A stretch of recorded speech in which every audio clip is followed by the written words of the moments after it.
सुखदेव भगवान की जय। प्यारे कृष्ण कन्हैया लाल की जय। श्रीमद् भागवत महापुराण।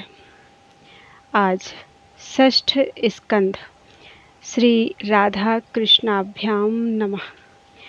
वंदे गोविंद देवस्य नाम नारायणं सदा। अबुद्धयापि यदुच्चार्ये मुक्तः पापोऽप्यजामिलः। ओम नमो भगवते वासुदेवाय। पहला अध्याय, अजामिल उपाख्यान का प्रारंभ।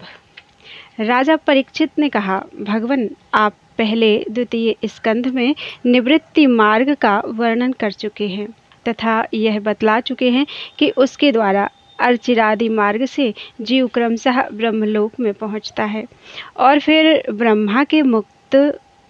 ब्रह्मा के साथ मुक्त हो जाता है। मुनिवर, इसके सिवा आपने उस प्रवृत्ति मार्ग का भी तृतीय स्कंध में भली भांति वर्णन किया है, जिससे त्रिगुणमय स्वर्ग आदि लोकों की प्राप्ति होती है और प्रकृति का संबंध न छूटने के कारण जीवों को बार बार जन्म मृत्यु के चक्कर में आना पड़ता है। आपने यह भी बतलाया कि अधर्म करने से अनेक नरकों की प्राप्ति होती है और पांचवें स्कंध में उनका विस्तार से वर्णन भी किया। चौथे स्कंध में आपने उस प्रथम मनवंतर का वर्णन किया जिसके अधिपति स्वयंभुव मनु थे।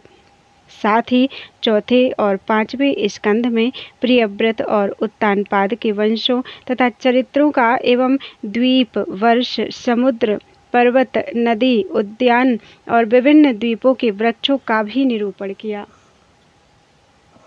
भूमंडल की स्थिति, उसके द्वीप, वर्षादि विभाग, उनके लक्षण तथा परिमाण, नक्षत्रों की स्थिति, अतल वितल आदि भूविवर, सात पाताल और भगवान ने इन सब की जिस प्रकार सृष्टि की उसका वर्णन भी सुनाया। महाभाग, अब मैं वह उपाय जानना चाहता हूँ जिसके अनुष्ठान से मनुष्यों को अनेकानेक भयंकर यातनाओं से पूर्ण नरकों में न जाना पड़े। आप कृपा करके उसका उपदेश कीजिए। श्री सुखदेव जी ने कहा, मनुष्य मन, वाणी और शरीर से पाप करता है। यदि वह उन पापों का इसी जन्म में प्रायश्चित ना कर ले तो मरने के बाद उसे अवश्य ही उन भयंकर यातनापूर्ण नरकों में जाना पड़ता है जिनका वर्णन मैंने तुम्हें पांचवें स्कंद के अंत में सुनाया है। इसलिए बड़ी सावधानी और सजगता के साथ रोग एवं मृत्यु के पहले ही शीघ्र से शीघ्र पापों की गुरुता और लघुता पर विचार करके उनका प्रायश्चित कर डालना चाहिए। जैसे मर्मज्ञ चिकित्सक रोगों का कारण और उनकी गुरुता लघुता जानकर झटपट उनकी चिकित्सा कर डालता है। राजा परीक्षित ने पूछा, भगवन, मनुष्य राजदंड, समाजदंड आदि लौकिक और शास्त्रोक्त नरक गमन आदि पारलौकिक कष्टों से यह जानकर भी कि पाप उसका शत्रु है, पाप वासनाओं से विवश होकर बार बार वैसे ही कर्मों में प्रवृत्त हो जाता है।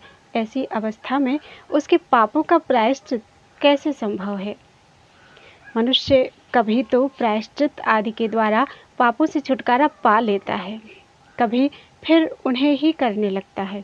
ऐसी स्थिति में मैं समझता हूँ कि जैसे स्नान करने के बाद धूल डाल लेने के कारण हाथी का स्नान व्यर्थ हो जाता है, वैसे ही मनुष्य का प्रायश्चित करना भी व्यर्थ ही है। श्री सुखदेव जी ने कहा, वस्तुतः कर्म के द्वारा ही कर्म का निर्बीज नाश नहीं होता, क्योंकि कर्म का अधिकारी अज्ञानी है। अज्ञान रहते पाप वासनाएं सर्वथा नहीं मिट सकती। इसलिए सच्चा प्रायश्चित तो तत्व ज्ञान ही है। जो पुरुष केवल सुपथ्य का ही सेवन करता है उसे रोग अपने वश में नहीं कर सकते। वैसे ही परीक्षित, जो पुरुष नियमों का पालन करता है वह धीरे धीरे पाप वासनाओं से मुक्त हो कल्याणप्रद तत्व ज्ञान प्राप्त करने में समर्थ होता है। जैसे बांसों के झुरमुट में लगी आग बांसों को जला डालती है, वैसे ही धर्मज्ञ और श्रद्धावान धीर पुरुष तपस्या, ब्रह्मचर्य, इंद्रिय दमन, मन की स्थिरता, दान, सत्य, बाहर भीतर की पवित्रता तथा यम एवं नियम, इन 9 साधनों से मन, वाणी और शरीर द्वारा किए गए बड़े से बड़े पापों को भी नष्ट कर देते हैं। भगवान की शरण में रहने वाले भक्तजन जो बिरले ही होते हैं, केवल भक्ति के द्वारा अपने सारे पापों को उसी प्रकार भस्म कर देते हैं जैसे सूर्य कोहरे को।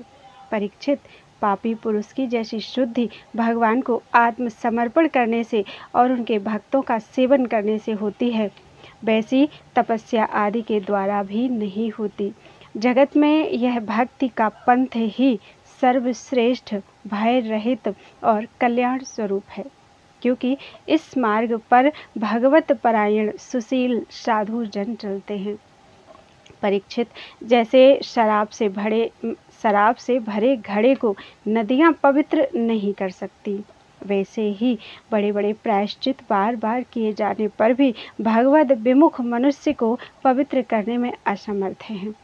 जिन्होंने अपने भगवत गुणानुरागी मन मधुकर को भगवान श्री कृष्ण के चरणारविंद मकरंद का एक बार पान करा दिया, उन्होंने सारे प्रायश्चित कर लिए। वे स्वप्न में भी यमराज और उनके पासधारी दूतों को नहीं देखते, फिर नरक की तो बात ही क्या है। परीक्षित, इस विषय में महात्मा लोग एक प्राचीन इतिहास कहा करते हैं। उसमें भगवान विष्णु और यमराज के दूतों का संवाद है। तुम मुझसे उसे सुनो। कान्यकुब्ज नगर कन्नौज में एक दासीपति ब्राह्मण रहता था। उसका नाम था अजामिल। दासी के संसर्ग से दूषित होने के कारण उसका सदाचार नष्ट हो चुका था। वह पतित कभी बटोहियों को बांधकर उन्हें लूट लेता, कभी लोगों को जुए के छल से हरा देता, किसी का धन धोखाधड़ी से ले लेता तो किसी का चुरा लेता। इस प्रकार अत्यंत निंदनीय वृत्ति का आश्रय लेकर वह अपने कुटुंब का पेट भरता था और दूसरे प्राणियों को बहुत ही सताता था। परीक्षित, इसी प्रकार वह वहां रहकर दासी के बच्चों का लालन पालन करता रहा। इस प्रकार उसकी आयु का बहुत बड़ा भाग 88 वर्ष बीत गया। बूढ़े अजामिल के 10 पुत्र थे। उनमें सबसे छोटे का नाम था नारायण। माँ बाप उससे बहुत प्यार करते थे। वृद्ध अजामिल ने अत्यंत मोह के कारण अपना संपूर्ण हृदय अपने बच्चे नारायण को सौंप दिया था। वह अपने बच्चे की तोतली बोली सुन सुनकर तथा बाल सुलभ खेल देख देख कर फूला नहीं समाता था। अजामिल बालक के स्नेह बंधन में बंध गया था। जब वह खाता तब उसे भी खिलाता, जब पानी पीता तो उसे भी पिलाता। इस प्रकार वह अतिशय मूढ़ हो गया था। उसे इस बात का पता ही नहीं चला कि मृत्यु मेरे सिर पर आ पहुंची है। वह मूर्ख इसी प्रकार अपना जीवन बिता रहा था कि मृत्यु का समय आ गया। अब वह अपने पुत्र बालक नारायण के संबंध में ही सोचने विचारने लगा। इतने में ही अजामिल ने देखा कि उसे ले जाने के लिए अत्यंत भयावह 3 यमदूत आए हैं। उनके हाथों में फांसी है, मुंह टेढ़े टेढ़े हैं और शरीर के रोए खड़े हुए हैं। उस समय बालक नारायण वहां से कुछ दूरी पर खेल रहा था। यमदूतों को देखकर अजामिल अत्यंत व्याकुल हो गया और उसने बहुत ऊंचे स्वर से पुकारा, नारायण। भगवान के पार्षदों ने देखा कि यह मरते समय हमारे स्वामी भगवान नारायण का नाम ले रहा है, उनके नाम का कीर्तन कर रहा है। अतः वे बड़े बेग से झटपट वहां आ पहुंचे। उस समय यमराज के दूत दासीपति अजामिल के शरीर में से उसके सूक्ष्म शरीर को खींच रहे थे। विष्णु दूतों ने उन्हें बलपूर्वक रोक दिया। उनके रोकने पर यमराज के दूतों ने उससे कहा, अरे धर्मराज की आज्ञा का निषेध करने वाले तुम लोग हो कौन? तुम किसके दूत हो? कहाँ से आए हो? और इसे ले जाने से हमें क्यों रोक रहे हो? क्या तुम लोग कोई देवता, उपदेवता अथवा सिद्ध श्रेष्ठ हो? हम देखते हैं कि तुम सब लोगों के नेत्र कमल दल के समान कोमलता से भरे हैं। तुम पीले पीले रेशमी वस्त्र पहने हो। तुम्हारे सिर पर मुकुट, कानों में कुंडल और गलों में कमल के हार लहरा रहे हैं। सबकी नई अवस्था है। सुंदर सुंदर 4 भुजाएं हैं। सभी के कर कमलों में धनुष, तरकश, तलवार, गदा, शंख, चक्र, कमल आदि सुशोभित हैं। तुम लोगों की अंग कांति से दिशाओं का अंधकार और प्राकृत प्रकाश भी दूर हो रहा है। हम धर्मराज के सेवक हैं, हमें तुम लोग क्यों रोक रहे हो? श्री सुखदेव जी कहते हैं, परीक्षित, जब यमदूतों ने इस प्रकार कहा तब भगवान नारायण की आज्ञाकारी पार्षदों ने हंसकर मेघ के समान गंभीर वाणी से उनके प्रति यूं कहा। भगवान के पार्षदों ने कहा, यमदूतों, यदि तुम लोग सचमुच धर्मराज की आज्ञाकारी हो तो हमें धर्म का लक्षण और धर्म का तत्व सुनाओ। दंड किस प्रकार दिया जाता है? दंड का पात्र कौन है? मनुष्यों में सभी पापाचारी दंडनीय हैं अथवा उनमें से कुछ ही? यमदूतों ने कहा, वेदों ने जिन कर्मों का विधान किया है वे धर्म हैं और जिनका निषेध किया है वे अधर्म हैं। वेद स्वयं भगवान के स्वरूप हैं। वे उनके स्वाभाविक श्वास प्रश्वास एवं स्वयं प्रकाश ज्ञान हैं, ऐसा हमने सुना है। जगत के रजोमय, सत्वमय और तमोमय सभी पदार्थ, सभी प्राणी अपने परम आश्रय भगवान में ही स्थित रहते हैं। वेद ही उनके गुण, नाम, कर्म और रूप आदि के अनुसार उनका यथोचित विभाजन करते हैं। जीव शरीर अथवा मनोवृत्तियों से जितने कर्म करता है उसके साक्षी रहते हैं। सूर्य, अग्नि, आकाश, वायु, इंद्रियां, चंद्रमा, संध्या, रात, दिन, दिशाएं, जल, पृथ्वी, काल और धर्म, इनके द्वारा अधर्म का पता चल जाता है और तब दंड के पात्र का निर्णय होता है। पाप कर्म करने वाले सभी मनुष्य अपने अपने कर्मों के अनुसार दंडनीय होते हैं। निष्पाप पुरुषों जो प्राणी कर्म करते हैं उनका गुणों से संबंध रहता ही है, इसीलिए सभी से कुछ पाप और कुछ पुण्य होते ही रहते हैं। और देहवान होकर कोई भी पुरुष कर्म किए बिना नहीं रह सकता, रह ही नहीं सकता। इस लोक में जो मनुष्य जिस प्रकार का और जितना अधर्म या धर्म करता है वह परलोक में उसका उतना और वैसा ही फल भोगता है। देव शिरोमणियों, सत्व, रज और तम, इन तीन गुणों के भेद के कारण इस लोक में भी तीन प्रकार के प्राणी देख पड़ते हैं। पुण्यात्मा, पापात्मा और पुण्य पाप दोनों से युक्त, अथवा सुखी, दुखी और सुख दुख दोनों से युक्त। वैसे ही परलोक में भी उनकी त्रिविधता का अनुमान किया जाता है। वर्तमान समय ही भूत और भविष्य का अनुमान करा देता है, वैसे ही वर्तमान जन्म के पाप पुण्य भी भूत और भविष्य जन्मों के पाप पुण्य का अनुमान करा देते हैं। हमारे स्वामी अजन्मा भगवान सर्वज्ञ यमराज सबके अंतःकरणों में ही विराजमान है, इसलिए वे अपने मन से ही सबके पूर्व रूपों को देख लेते हैं। वे साथ ही उनके भावी स्वरूप का भी विचार कर लेते हैं। जैसे सोया हुआ अज्ञानी पुरुष स्वप्न के समय प्रतीत हो रहे कल्पित शरीर को ही अपना वास्तविक शरीर समझता है, सोए हुए अथवा जागने वाले शरीर को भूल जाता है। वैसे ही जीव भी अपने पूर्व जन्मों की याद भूल जाता है और वर्तमान शरीर के सिवा पहले और पिछले शरीरों के संबंध में कुछ भी नहीं जानता।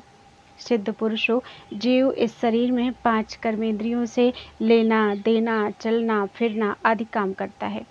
5 ज्ञानेंद्रियों से रूप, रस आदि 5 विषयों का अनुभव करता है और 16वें मन के साथ 17वां वह स्वयं मिलकर अकेले ही मन, ज्ञानेंद्रियां और कर्मेंद्रिय इन तीनों के विषयों को भोगता है। जीव का यह 16 कला और सत्वादि 3 गुणों वाला लिंग शरीर अनादि है। यही जीव को बार बार हर्ष, शोक, भय और पीड़ा देने वाले जन्म मृत्यु के चक्कर में डालता है। जो जीव अज्ञानवश काम, क्रोध, लोभ, मोह, मद, मत्सर इन 6 शत्रुओं पर विजय प्राप्त नहीं कर लेता, उसे इच्छा न रहते हुए भी विभिन्न वासनाओं के अनुसार अनेकों कर्म करने पड़ते हैं। वैसी स्थिति में वह रेशम के कीड़े के समान अपने को कर्म के जाल में जकड़ लेता है और इस प्रकार अपने हाथों मोह का शिकार बन जाता है। कोई शरीरधारी जीव बिना कर्म किए कभी एक क्षण भी नहीं रह सकता। प्रत्येक प्राणी के स्वाभाविक गुण बलपूर्वक विवश करके उससे कर्म कराते हैं। जीव अपने पूर्व जन्मों के पाप पुण्यमय संस्कारों के अनुसार स्थूल और सूक्ष्म शरीर प्राप्त करता है। उसकी स्वाभाविक एवं प्रबल वासनाएं कभी उसे माता की जैसा स्त्री रूप बना देती हैं तो कभी पिता के जैसा पुरुष रूप। प्रकृति का संसर्ग होने से पुरुष अपने को अपने वास्तविक स्वरूप के विपरीत लिंग शरीर मान बैठा है। यह विपर्य भगवान के भजन से शीघ्र ही दूर हो जाता है। देवताओं, आप जानते ही हैं कि यह अजामिल बड़ा शास्त्रज्ञ था। शील, सदाचार और सद्गुणों का तो यह खजाना ही था। ब्रह्मचारी, विनयी, जितेंद्रिय, सत्यनिष्ठ, मंत्रवेत्ता और पवित्र भी था। इसने गुरु, अग्नि, अतिथि और वृद्ध पुरुषों की सेवा की थी। अहंकार तो इसमें था ही नहीं। यह समस्त प्राणियों का हित चाहता, उपकार करता, आवश्यकता के अनुसार ही बोलता और किसी के गुणों में दोष नहीं ढूंढता था। एक दिन यह ब्राह्मण अपने पिता के आदेशानुसार वन में गया और वहां से फल, फूल, समिधा तथा कुश लेकर घर के लिए लौटा।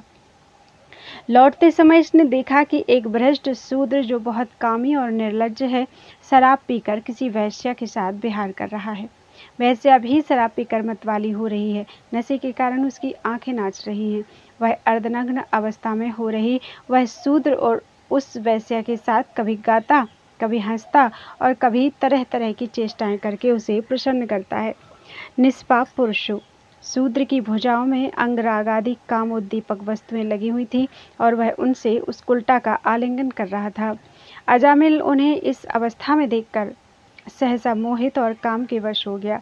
यद्यपि अजामिल ने अपने धैर्य और ज्ञान के अनुसार अपने काम वेग से विचलित मन को रोकने की बहुत चेष्टाएं की, परंतु पूरी शक्ति लगा देने पर भी वह अपने मन को रोकने में असमर्थ रहा। उस वैश्या को निमित्त बनाकर काम पिशाच ने अजामिल के मन को ग्रस लिया। इसकी सदाचार और शास्त्र संबंधी चेतना नष्ट हो गई। अब यह मन ही मन उस वैश्या का चिंतन करने लगा और अपने धर्म से विमुख हो गया। अजामिल सुंदर सुंदर वस्त्र, आभूषण आदि वस्तुएं जिनसे वह प्रसन्न होती ले आता। यहाँ तक कि इसने अपने पिता की सारी संपत्ति देकर भी उसी कुल्टा को रिझाया। यह ब्राह्मण उसी प्रकार की चेष्टा करता जिससे वह वैश्या प्रसन्न हो। उस स्वच्छंद चारिणी कुल्टा की तिरछी चितवन ने इसके मन को ऐसा लुभा लिया कि इसने अपनी कुलीन नव युवती और विवाहिता पत्नी तक का परित्याग कर दिया। इसके पाप की भी भला कोई सीमा है? यह कुबुद्धि न्याय से, अन्याय से, जैसे भी जहाँ कहीं भी धन मिलता वहीं से उठा लाता।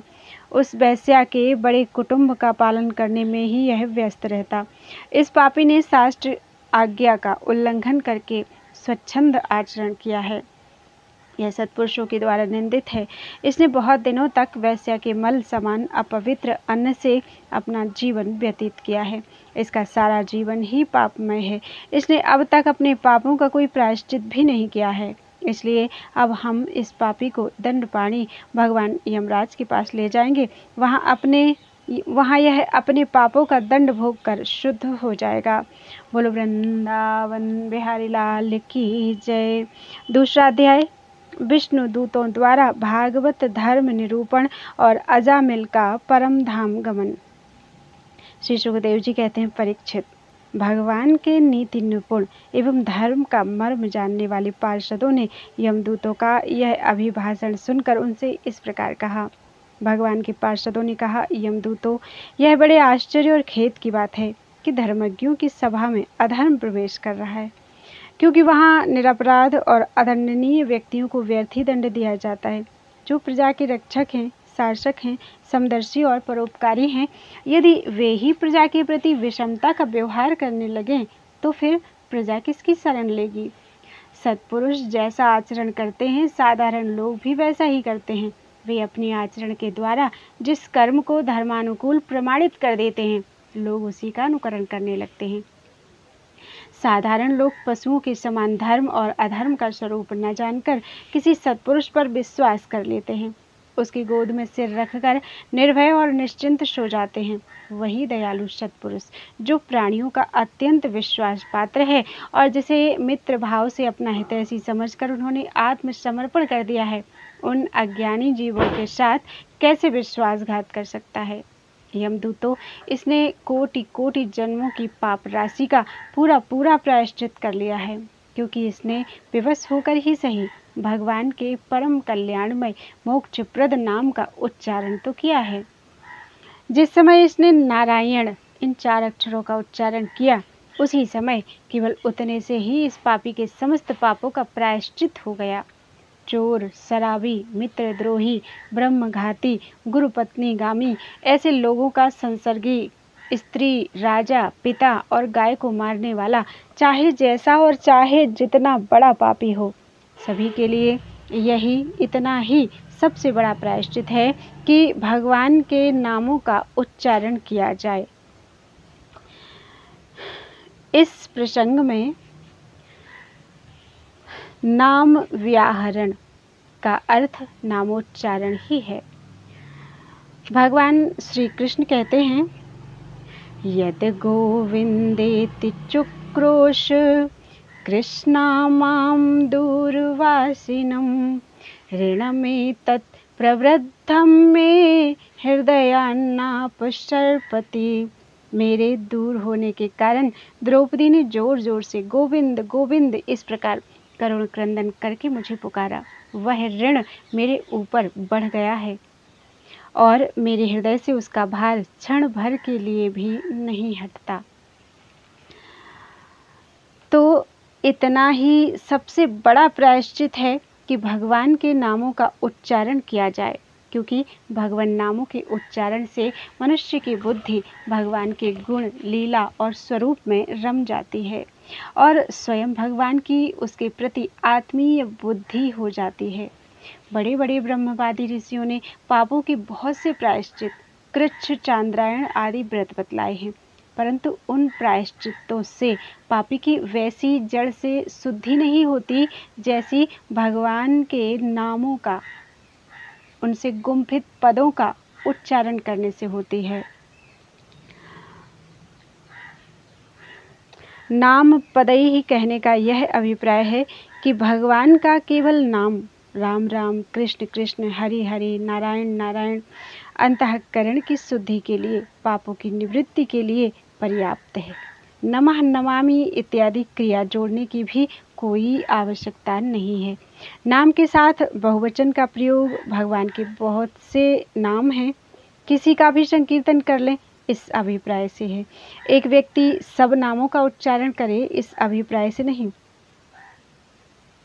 चाहे राम राम कहें, चाहे कृष्ण कृष्ण कहें, चाहे हरि हरि कहें, चाहे नारायण नारायण कहें, कोई भी नाम। तो भगवान के नाम बहुत से हैं, किसी का भी संकीर्तन कर ले, इस अभिप्राय से है। एक व्यक्ति सब नामों का उच्चारण करे, इस अभिप्राय से नहीं, क्योंकि भगवान के नाम अनंत हैं, सब नामों का उच्चारण संभव ही नहीं है। तात्पर्य यह है कि भगवान के एक नाम का उच्चारण करने मात्र से सब पापों की निवृत्ति हो जाती है। पूर्ण विश्वास न होने तथा नामोच्चारण के पश्चात भी पाप करने के कारण ही उसका अनुभव नहीं होता।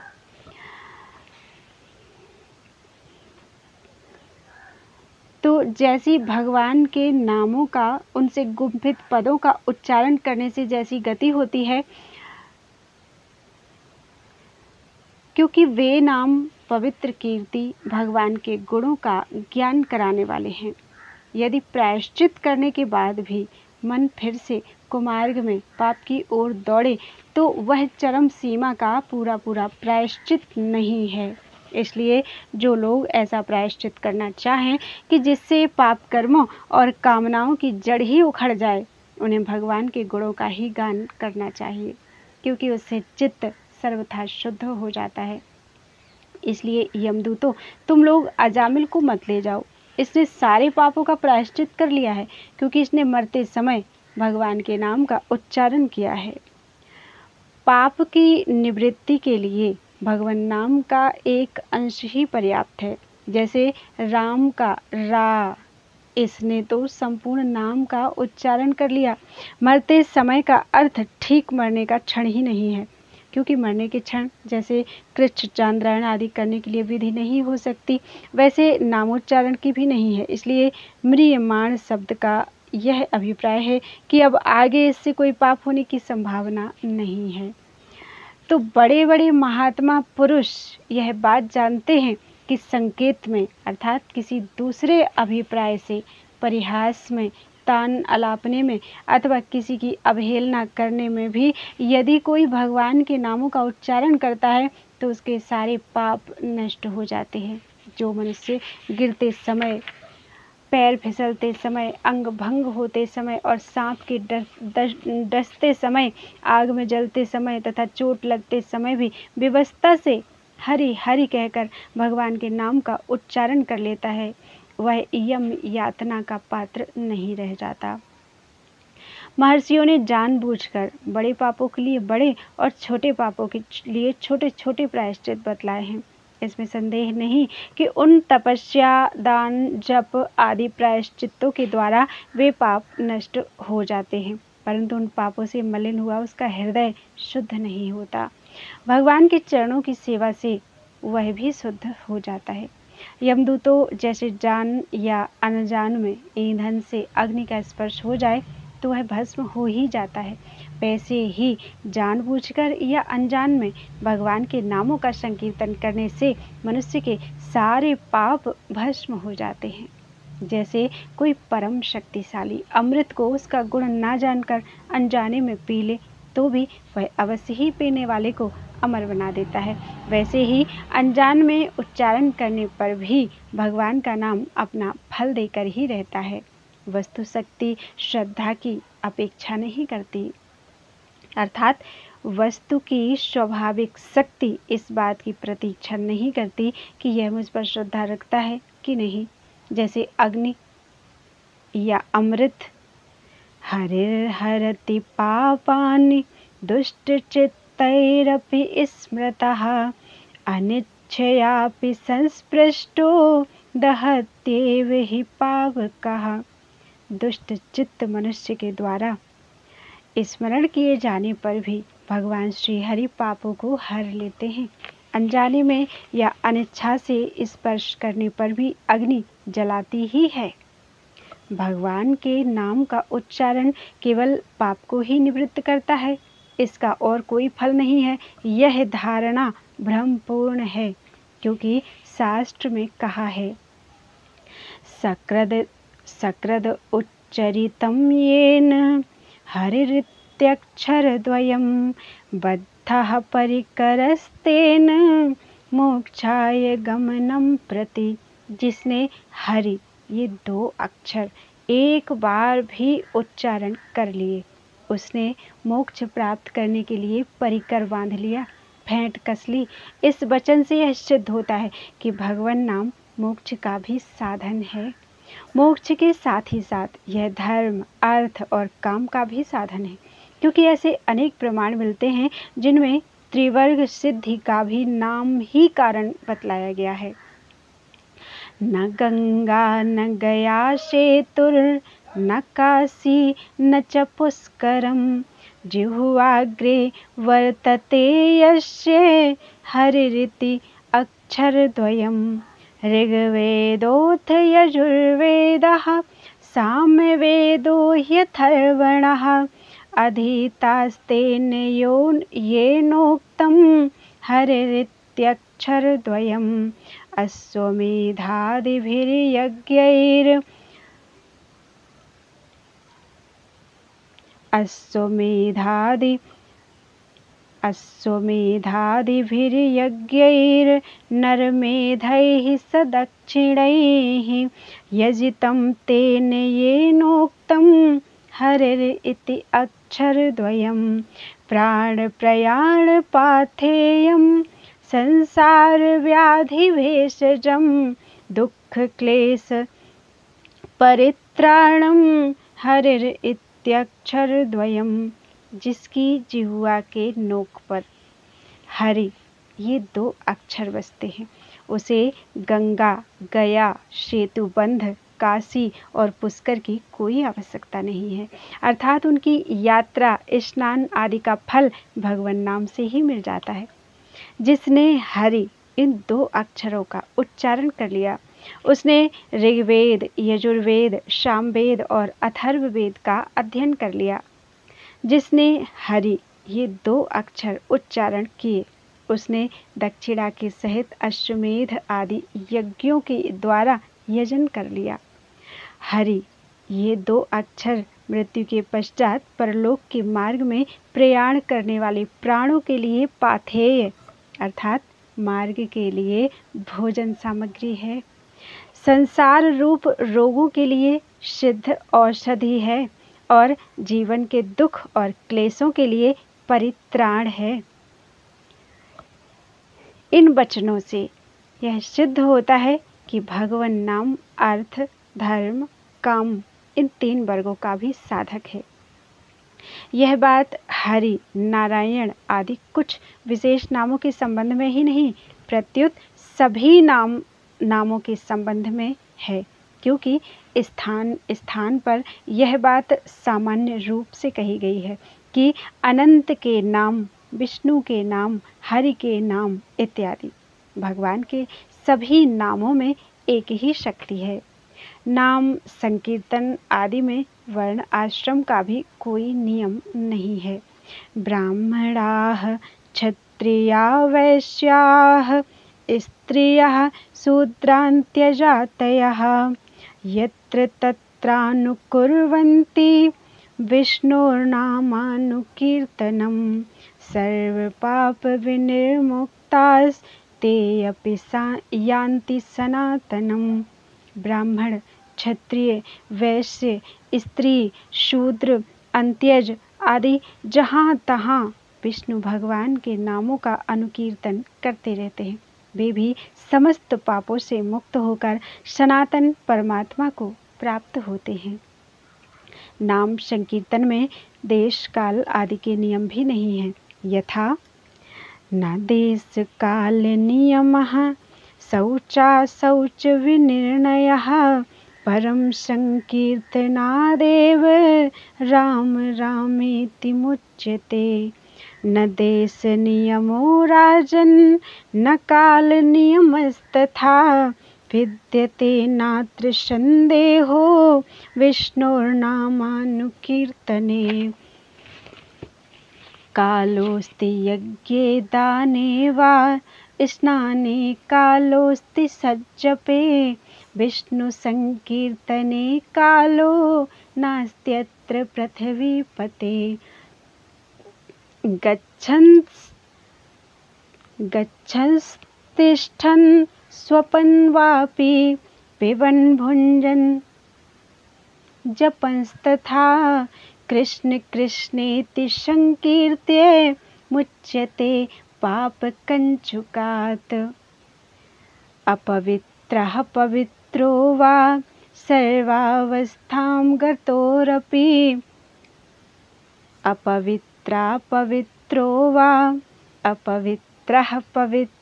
वा सर्वावस्थां गतोऽपि वा यः स्मरेत् पुण्डरीकाक्षं स बाह्याभ्यन्तरः शुचिः। देश काल का नियम नहीं है, शौच अशौच आदि का नियम नहीं है।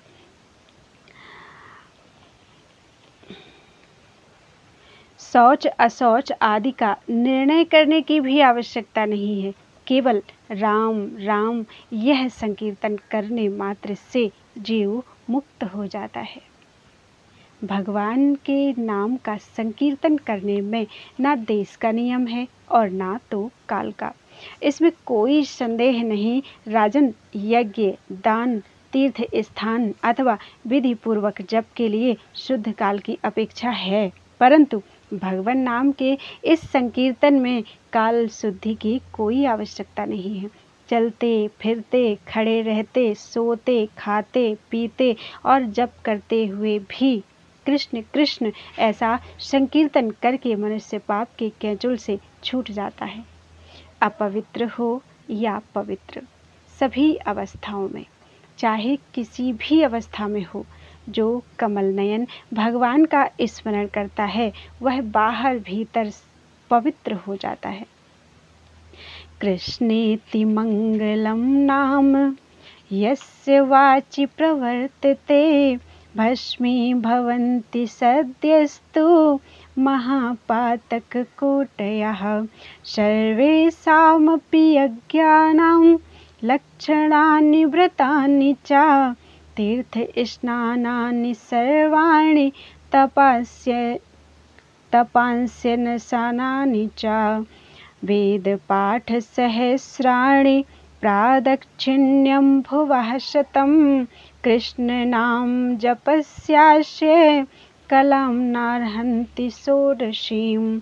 जिसकी जिह्वा पर कृष्ण कृष्ण कृष्ण यह मंगलमय नाम नृत्य करता रहता है, उसकी कोटि कोटि महापातक राशि तत्काल भस्म हो जाती है। सारे यज्ञ, लाखों व्रत, सर्व तीर्थ स्नान, तप, अनेकों उपवास, हजारों वेद पाठ, पृथ्वी की सैकड़ों प्रदक्षिणा कृष्ण नाम जप के 16वें हिस्से के बराबर भी नहीं हो सकती। भगवान नाम के कीर्तन में ही यह फल हो सो बात नहीं, उनके श्रवण और स्मरण में भी वही फल है। दशम स्कंद के अंत में कहेंगे, जिनके नाम का स्मरण और उच्चारण अमंगल लग्न है। शिव गीता और पद्म पुराण में कहा है, आश्चर्ये व भये शोके क्षते वा मम नाम यः व्याजेन वा स्मरेद्यस्तु सयाति परमां गतिं। प्रयाणे च यन्नाम स्मरतां नृणां सद्यो नश्यति पापौघो नमस्तस्मै चिदात्मने।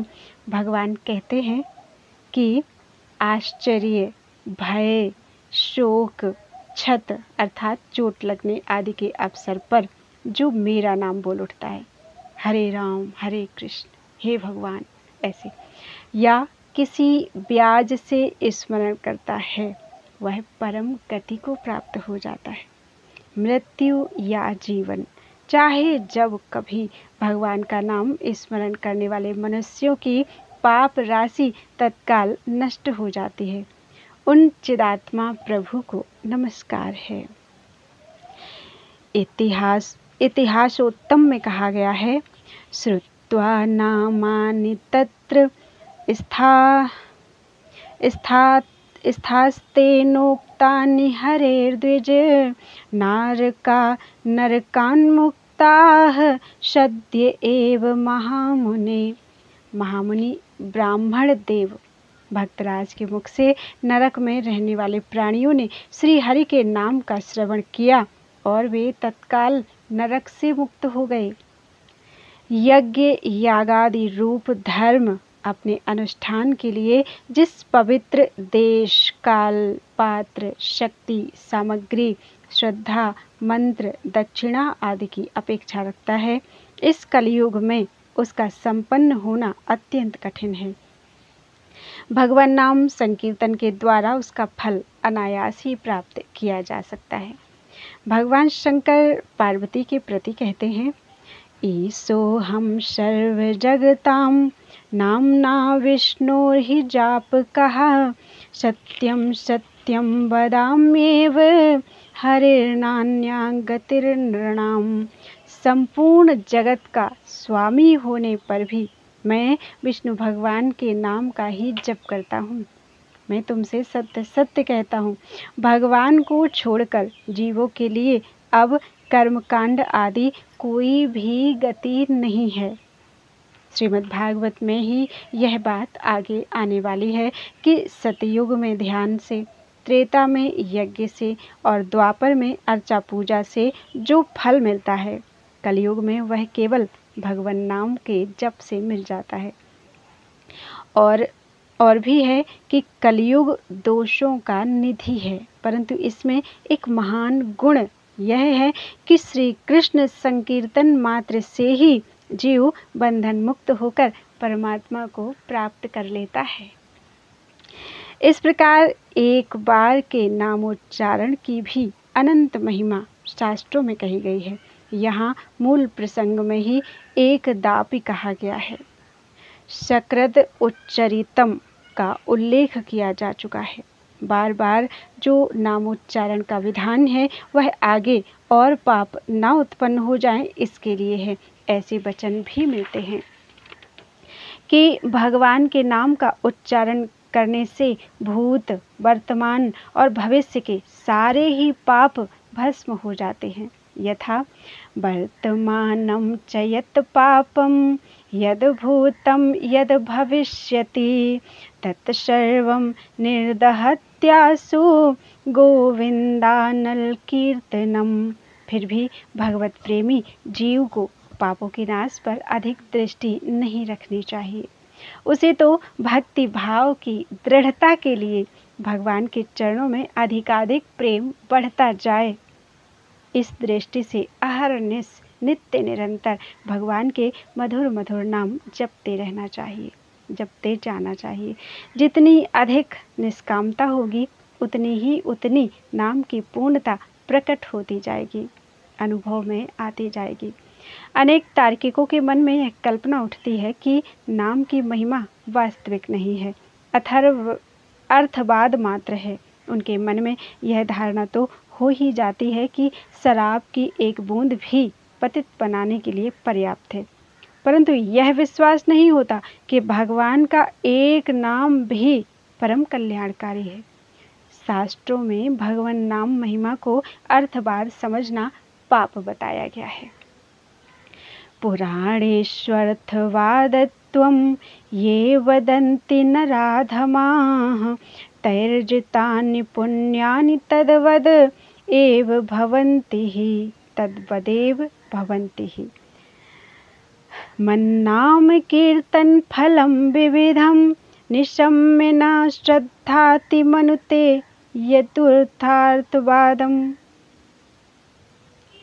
मन्नाम कीर्तन फलं विविधं निशम्य न श्रद्धाति मनुते यदुतार्थवादम्।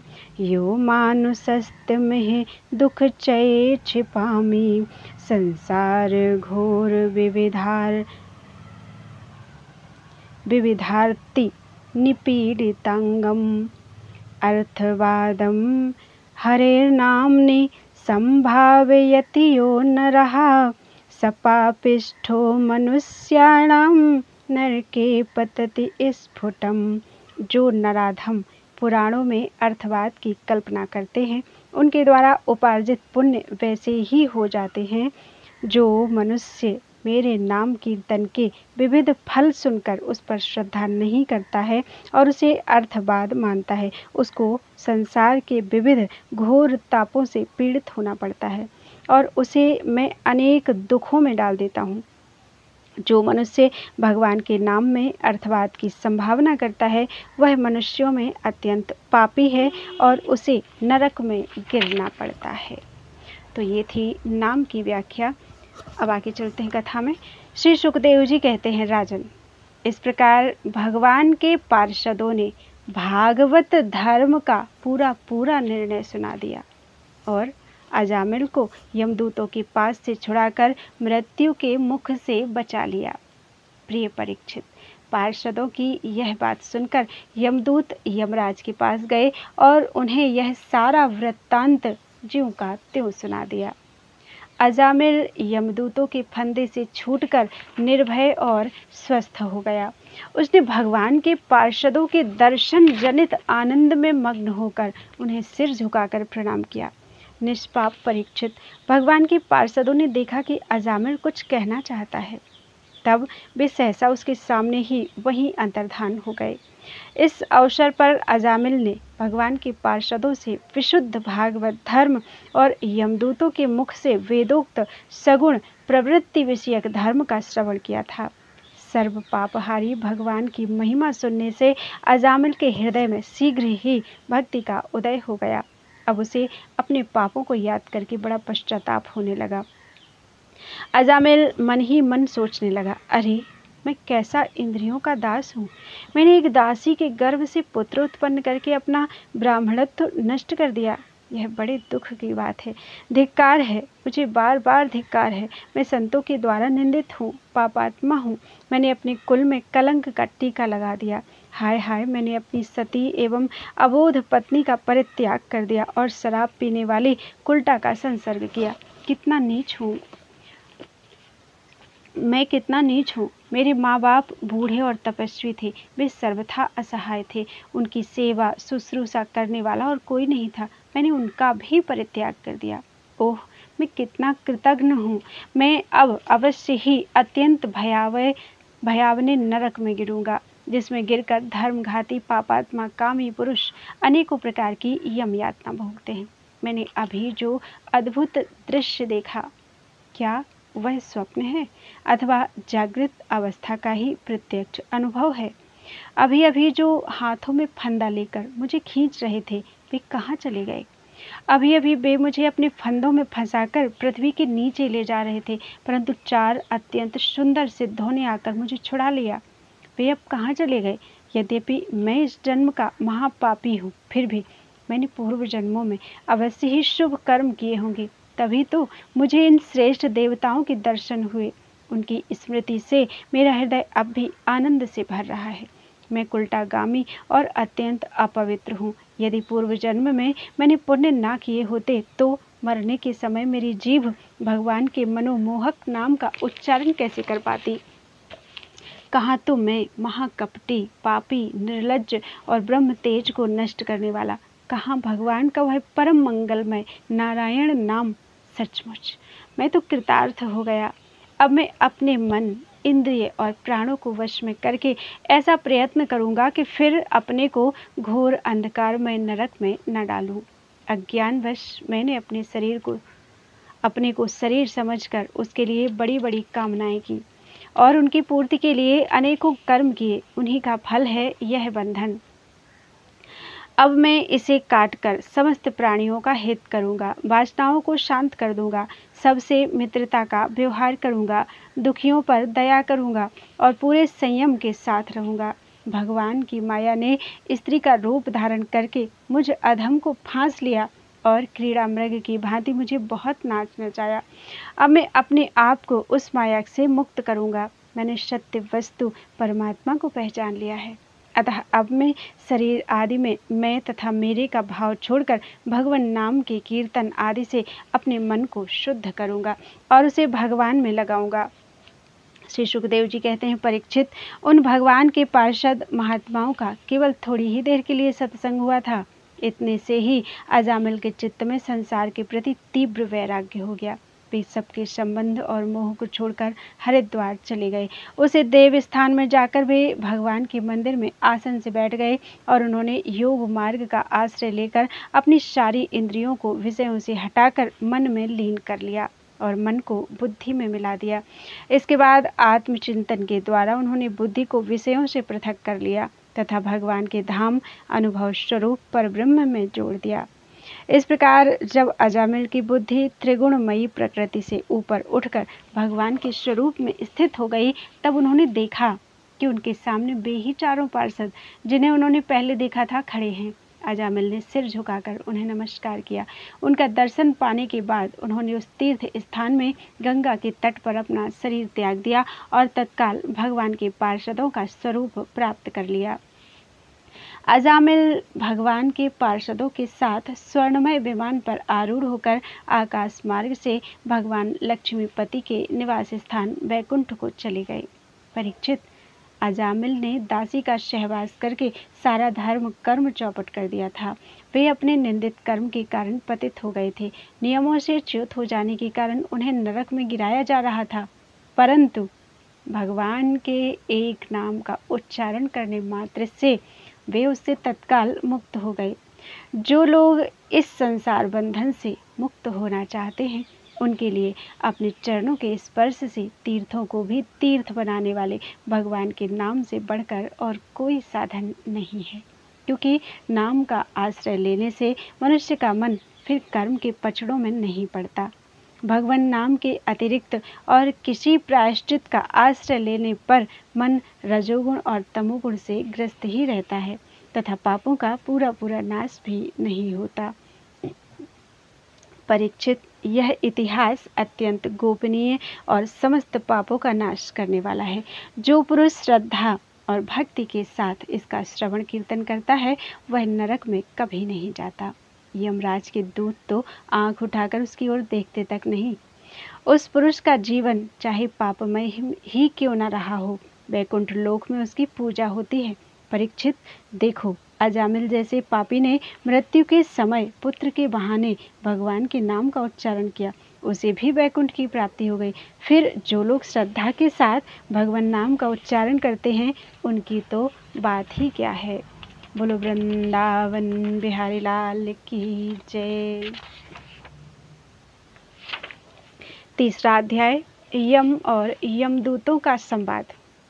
राजा परीक्षित ने पूछा, भगवान देवाधिदेव धर्मराज के वश में सारे जीव हैं और भगवान के पार्षदों ने उन्हीं की आज्ञा भंग कर दी तथा उनके दूतों को अपमानित कर दिया। जब उनके दूतों ने यमपुरी में जाकर उनसे अजामिल का वृत्तांत कह सुनाया, तब सब कुछ सुनकर उन्होंने अपने दूतों से क्या कहा। ऋषिवर, मैंने पहले यह बात कभी नहीं सुनी कि किसी ने किसी भी कारण से धर्मराज के शासन का उल्लंघन किया हो। भगवान, इस विषय में लोग बहुत संदेह करेंगे और उसका निवारण आपके अतिरिक्त और कोई नहीं कर सकता, ऐसा मेरा निश्चय है। श्री सुखदेव जी ने कहा, परीक्षित, जब भगवान के पार्षदों ने यमदूतों का प्रयत्न विफल कर दिया, तब उन लोगों ने संयमनीपुरी के स्वामी एवं अपने शासक यमराज के पास जाकर निवेदन किया। यमदूतों ने कहा, प्रभु, संसार के जीव 3 प्रकार के कर्म करते हैं, पाप, पुण्य अथवा दोनों से मिश्रित। इन जीवों को उन कर्मों का फल देने वाले शासक संसार में कितने हैं?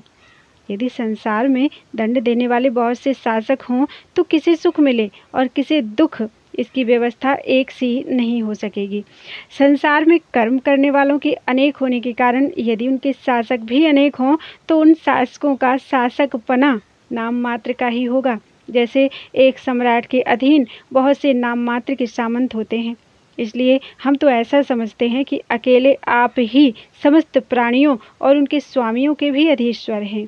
आप ही मनुष्यों के पाप और पुण्य के निर्णायक, दंडदाता और शासक हैं। प्रभु, अब तक संसार में कहीं भी आपके द्वारा नियत किए हुए दंड की अवहेलना नहीं हुई थी, किंतु इस समय 4 अद्भुत सिद्धों ने आपकी आज्ञा का उल्लंघन कर दिया है। प्रभु, आपकी आज्ञा से हम लोग एक पापी को यातना गृह की ओर ले जा रहे थे, परंतु उन्होंने बलपूर्वक आपके फंदे काटकर उसे छुड़ा दिया। हम आपसे उनका रहस्य जानना चाहते हैं। यदि आप हमें सुनने का अधिकारी समझें तो कहें। प्रभु, बड़े ही आश्चर्य की बात हुई कि इधर तो अजामिल के मुंह से नारायण यह शब्द निकला और उधर वे डरो मत कहती हुई झटपट वहां आ पहुंचे। श्री सुखदेव जी कहते हैं, जब दूतों ने इस प्रकार प्रश्न किया, तब देव शिरोमणि प्रजा के शासक भगवान यमराज ने प्रसन्न होकर श्री हरि के चरण कमलों का स्मरण करते हुए उनसे कहा। यमराज ने कहा, दूतों, मेरे अतिरिक्त एक और ही चराचर जगत के स्वामी हैं। उन्हीं में यह संपूर्ण जगत सूत में वस्त्र के समान ओतप्रोत है। उन्हीं के अंश ब्रह्मा, विष्णु और शंकर इस जगत की उत्पत्ति, स्थिति तथा प्रलय करते हैं। उन्हीं ने इस सारे जगत को नथे हुए बैल के समान अपने अधीन कर रखा है। मेरे प्यारे दूतों, जैसे किसान अपने बैलों को पहले छोटी छोटी रस्सियों में बांधकर फिर उन रस्सियों को एक बड़ी आड़ी रस्सी में बांध देते हैं, वैसे ही जगदीश्वर भगवान ने ब्राह्मण आदि वर्ण और ब्रह्मचर्य आदि आश्रम रूप छोटी छोटी नाम की रस्सियों में बांधकर फिर सब नामों को वेद वाणी रूप बड़ी रस्सी में बांध रखा है। इस प्रकार सारे जीव नाम एवं कर्म रूप बंधनों में बंधे हुए भयभीत होकर उन्हें ही अपना सर्वस्व भेंट कर रहे हैं। दूतों, मैं इंद्र, निरति, वरुण, चंद्रमा, अग्नि, शंकर, वायु, सूर्य, ब्रह्मा, 12 आदित्य, विश्व देवता, 8 वसु, श्राद्ध, 49 मरुत, सिद्ध, 11 रुद्र, रजोगुण एवं तमोगुण से रहित भृगु आदि प्रजापति और बड़े बड़े देवता, सब के सब सत्व प्रधान होने पर भी उनकी माया के अधीन हैं तथा भगवान कब, क्या, किस रूप में करना चाहते हैं इस बात को नहीं जानते। तब दूसरों की तो बात ही क्या है। दूतों, जिस प्रकार घट, पट आदि रूपवान पदार्थ अपने प्रकाशक नेत्र को नहीं देख सकते, वैसे ही अंतःकरण में अपने साक्षी रूप से स्थित परमात्मा को कोई भी प्राणी नहीं देख सकता। परमात्मा को कोई भी प्राणी इंद्रिय, मन, प्राण, हृदय या वाणी आदि किसी भी साधन के द्वारा नहीं जान सकता। विश्व प्रभु सबके स्वामी और स्वयं परम स्वतंत्र हैं।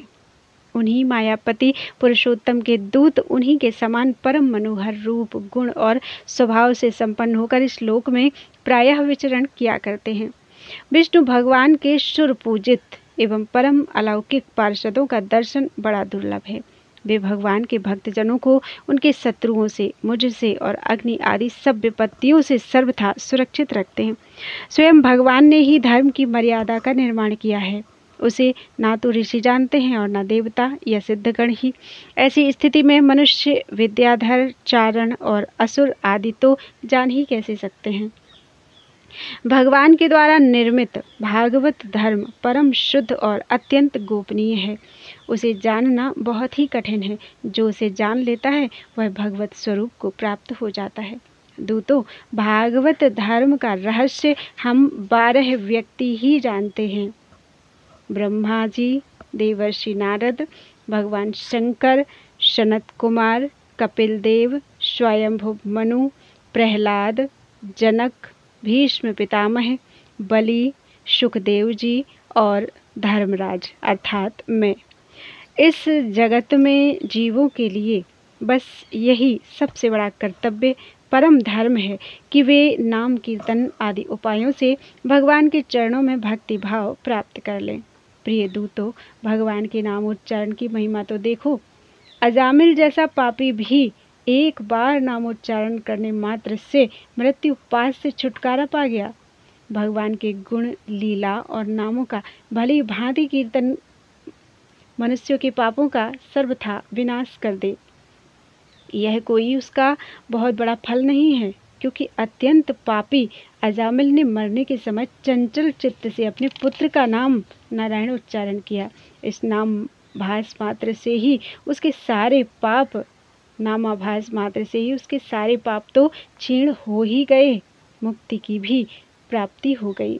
बड़े बड़े विद्वानों की बुद्धि कभी भगवान की माया से मोहित हो जाती है। वे कर्मों के मीठे मीठे फलों का वर्णन करने वाली अर्थवाद रूपिणी वेदवाणी में ही मोहित हो जाते हैं और यज्ञ याग आदि बड़े बड़े कर्मों में ही संलग्न रहते हैं तथा इस सुगमाति सुगम भगवान नाम की महिमा को नहीं जानते। यह कितने खेद की बात है। प्रिय दूतों, बुद्धिमान पुरुष ऐसा विचार कर भगवान अनंत में ही संपूर्ण अंतःकरण से अपना भक्ति भाव स्थापित करते हैं। वे मेरे दंड के पात्र नहीं हैं। पहली बात तो यह है कि वे पाप करते ही नहीं, परंतु यदि कदाचित संयोगवश कोई पाप बन भी जाए तो उसे भगवान का गुणगान तत्काल नष्ट कर देता है। जो समदर्शी साधु भगवान को ही अपना साध्य और साधन दोनों समझकर उन पर निर्भर रहते हैं, बड़े बड़े देवता और सिद्ध उनके पवित्र चरित्रों का प्रेम से गान करते रहते हैं। मेरे दूतों, भगवान की गदा उनकी सदा रक्षा करती रहती है। उनके पास तुम लोग कभी भूलकर भी मत फटकना। उन्हें दंड देने की सामर्थ्य न हम में है और न साक्षात काल में ही। बड़े बड़े परमहंस दिव्य रस के लोभ से संपूर्ण जगत और शरीर आदि से भी अपनी अहंता ममता हटाकर अकिंचन होकर निरंतर भगवान मुकुंद के पादारविंद का मकरंद रस पान करते रहते हैं। जो दुष्ट उस दिव्य रस से विमुख हैं और नरक के दरवाजे घर गृहस्थी की तृष्णा का बोझा बांधकर उसे ढो रहे हैं, उन्हीं को मेरे पास बार बार लाया करो। जिनकी जीभ भगवान के गुणों और नामों का उच्चारण नहीं करती, जिनका चित्त उनके चरणारविंदों का चिंतन नहीं करता और जिनका सिर एक बार भी भगवान श्री कृष्ण के आगे नहीं झुकता, उनके चरणों में नहीं झुकता, उन भगवत सेवा विमुख पापियों को ही मेरे पास लाया करो। आज मेरे दूतों ने भगवान के पार्षदों का अपराध करके स्वयं भगवान का ही तिरस्कार किया है। यह मेरा ही अपराध है। पुराण पुरुष भगवान नारायण हम लोगों का यह अपराध क्षमा करें। हम अज्ञानी होने पर भी हैं उनके निज जन और उनकी आज्ञा पाने के लिए अंजलि बांधकर सदा उत्सुक रहते हैं। अतः परम महिमान्वित भगवान के लिए यही योग्य है कि वे क्षमा कर दें। मैं उन सर्वांतर्यामी एक रस अनंत प्रभु को नमस्कार करता हूँ।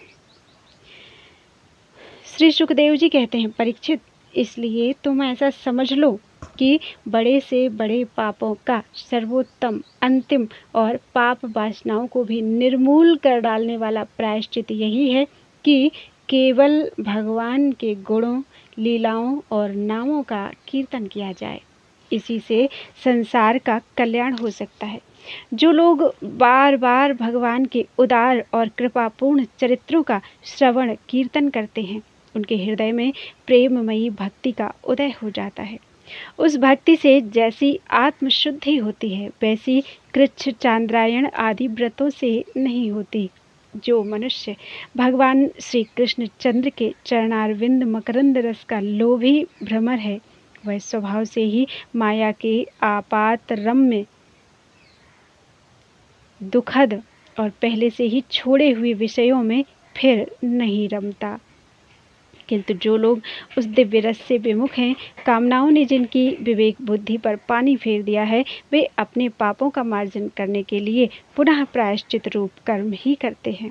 इससे होता यह है कि उनके कर्मों की वासना मिटती नहीं और वे फिर वैसे ही दोष कर बैठते हैं।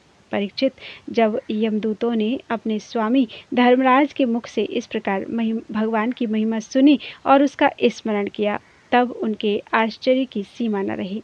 तभी से वे धर्मराज की बात पर विश्वास करके अपने नाश की आशंका से भगवान के आश्रित भक्तों के पास नहीं जाते, और तो क्या, वे उनकी ओर आंख उठाकर देखने में भी डरते हैं। प्रिय परीक्षित, यह इतिहास परम गोपनीय, अत्यंत रहस्यमय है। मलय पर्वत पर विराजमान भगवान अगस्त्य जी ने श्री हरि की पूजा करते समय मुझे यह सुनाया था। बोलो वृंदावन बिहारी लाल की जय। त्वदीयं वस्तु गोविंदम तुभ्यमेव समर्पितम्।